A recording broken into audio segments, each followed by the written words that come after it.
As promised, if there was an interest in this subject, I would talk about it. So, what kind of person is attracted to the narcissist? If you have ever been in a relationship with a narcissist, then chances are you've promised yourself that you would never date that kind of person again, only to find yourself doing just that until eventually you may become so jaded that you stop dating altogether and vow to remain single forever. So why do some folks continue to fall for someone with narcissistic personality disorder? What you need to understand, first of all, is that the narcissist is so good at pretending that you truly are blindsided by them because they appear to be normal, better than normal, really. Maybe you're seeking validation or acceptance, and at least in the beginning, they give that to you. No one goes looking for a narcissist as a partner. One study suggests that we tend to seek partners that remind us of our parents. Twisted, right?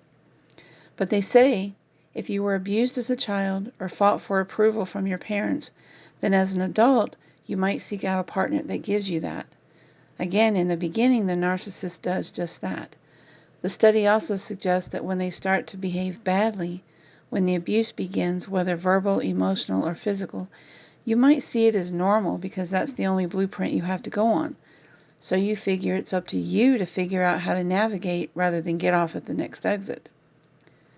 I began to realize for myself that I don't have a blueprint for a good, loving relationship. Being in a relationship that was abusive seemed to almost be within my comfort zone, if you will, because I knew how to navigate that. But to be with someone who genuinely loves me, I had no clue. I didn't realize how unhealthy this was. The other type of person that might fall for a narcissist is the people pleaser. Think about it. The narcissist puts him or herself above everyone and everything.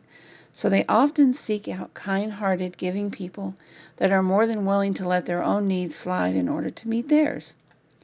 Along those lines is someone with a submissive type personality.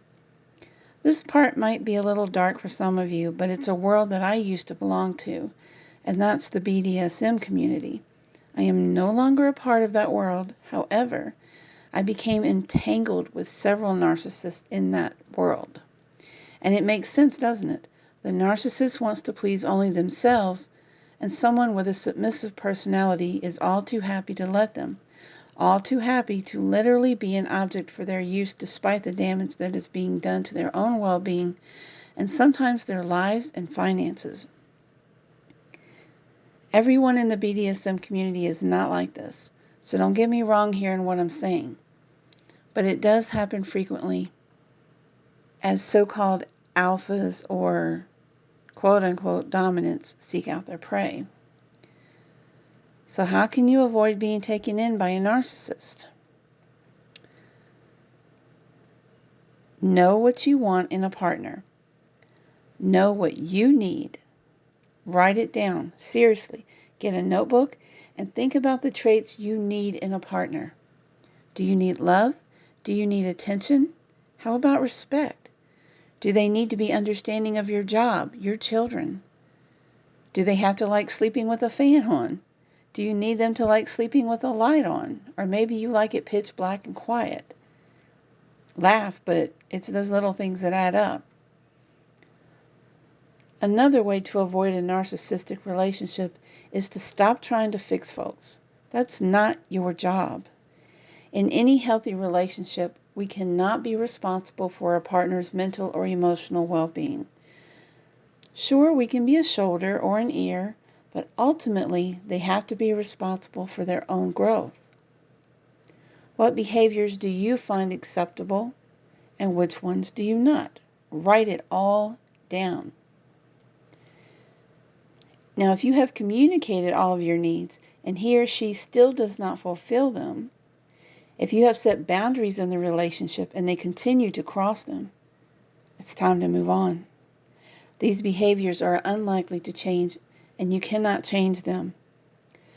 You cannot change them. You cannot change them. How do you prepare yourself for a healthy relationship then? The answer? Focus on you. Work toward your goals and building your own life. It might sound selfish, but once you know who you are and what you need, you will better be able to recognize it in someone when they come along. And when you do, my advice, never give up who you are. Always stay true to you and you won't go wrong. God bless.